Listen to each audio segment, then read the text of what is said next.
The Republican Party continues to spiral out of control as two potential politically costly events rapidly approach. Number one, a government shutdown at the end of the month, and number two, impeaching President Biden. And this conflict is embodied in an ongoing feud between two Republican congresspeople, Ken Buck of Colorado and Marjorie Taylor Greene. But before we unpack all that, if you haven't yet, please hit that like, subscribe, and the alert bell. Maybe check out my Patreon. I'd appreciate the support. All right, folks, so again, this merits coverage, even though there's nothing really novel about the ongoing tension or division within the Republican Party. Historically speaking, they are the party which is more inclined to be in lockstep than the Democratic Party. But since President Biden was inaugurated and Donald Trump left office, it seems like the GOP is more prone to internal divisions. And Kevin McCarthy's in a bad position, the Speaker of the House, because he's trying to manage a herd of cats. Now, we have no sympathy for him because he was in a position to try to course correct the GOP along with Mitch McConnell and others during Trump's administration, but he failed to do so. So this is hilarious. And the internal divisions make the GOP a much less politically efficacious and formidable foe. But the ongoing tension here is best embodied in an ongoing feud between two very different Democratic congresspeople. You have Ken Buck of Colorado, a purple state, a relative moderate, so to speak, and then Marjorie Taylor Greene. So I've got a couple of clips I want to play for you, and then Marjorie Taylor Greene's response, and then we will unpack it together. So George, when I was teaching law school, I learned and taught certain constitutional principles. When Marjorie Taylor Greene was teaching CrossFit, she learned a whole different set of values, evidently, because my idea of what this country should be like is based on the Constitution. And she sees the world differently. She's criticized me for, voting to certify the election in 2020. The Constitution says Congress shall count the votes. It doesn't say Congress may overturn an election result. It doesn't say Congress can do whatever the heck it wants with this election. Shall count the votes. That's what the Constitution says. In her CrossFit class, maybe they didn't cover that.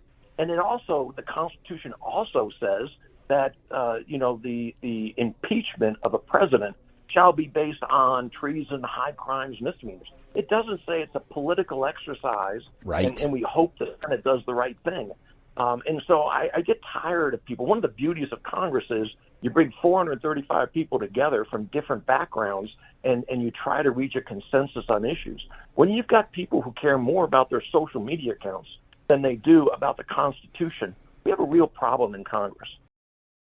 Congressman, you do in fact have a real problem in Congress. More specifically, your party has a real problem because, as we've discussed, it's unfair to suggest that this is a both sides issue. This is a problem that is largely exclusive to the Republican Party, and it's good that Ken Buck is realizing it.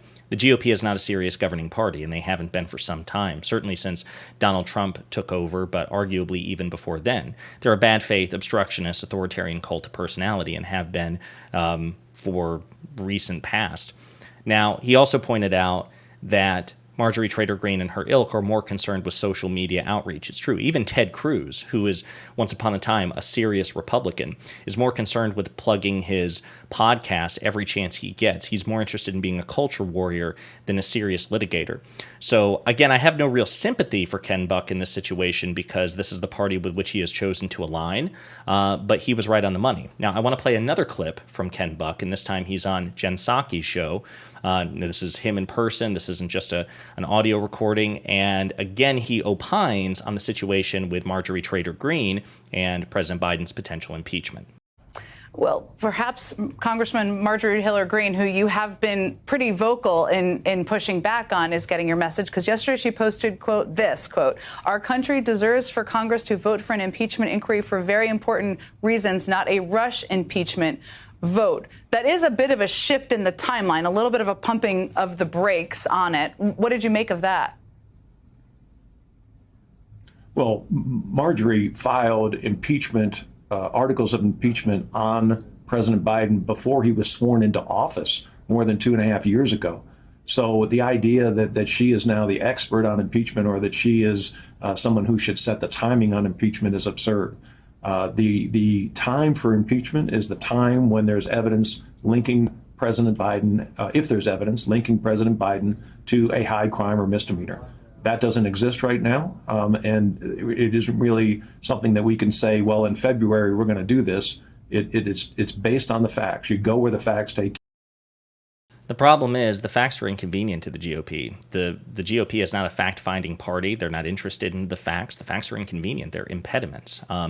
But again, this goes to underscore the ongoing tension with moderate, and I hesitate to use that phrase because they are very elusive. Nancy Mace is somebody we pick on quite often on this channel, somebody who professes to be a moderate Republican in the House of Representatives, but very often dons the cloak of a radical whenever it's convenient. She's like Schrodinger's moderate. It's just whatever you think at the time.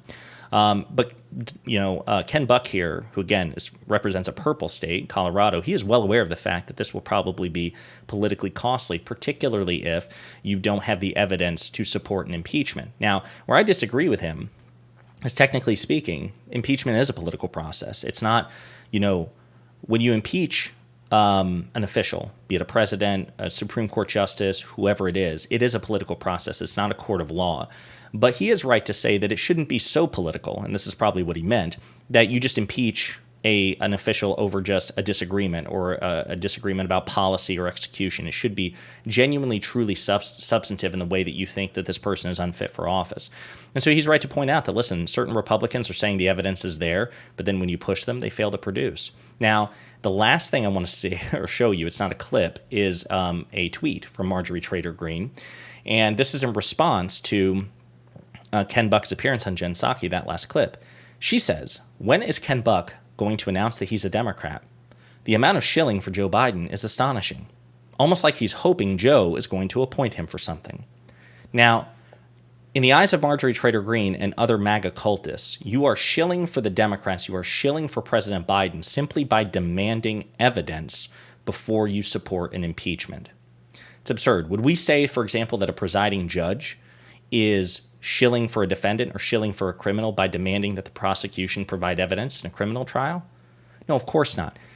Those who bring a claim, those who make a claim, be it in a court of law or an impeachment, whatever, you have a burden of proof to satisfy, and simply demanding that you fulfill that burden is not shilling for the opposition. It's not shilling for somebody else. Ken Buck is a lifelong conservative, a lifelong Republican, but that doesn't matter to these people like Marjorie Taylor Greene because she's in a cult. It doesn't matter. So anyway, this division is probably not going to go away anytime soon. And again, Kevin McCarthy is in a really awkward position. It's hilarious that he's in this position. Hopefully the political consequences will not spill out for the rest of the country. But we will continue to discuss this as it's an ongoing story, and it shows that the GOP is in a really bad state. They're approaching an inflection point, and they've lost, basically, they underperformed in 2022. They lost the presidency and the White House in 2020. They lost the House in 2018. Donald Trump is a loser as far as the GOP is concerned, with the exception of his victory in 2016. So the GOP, people like Ken Buck and Don Bacon and others, other moderates, they're like, we're at a point where we have to basically pick which trajectory we're going. And as long as they continue to have a foot in both worlds, this tension will continue to manifest.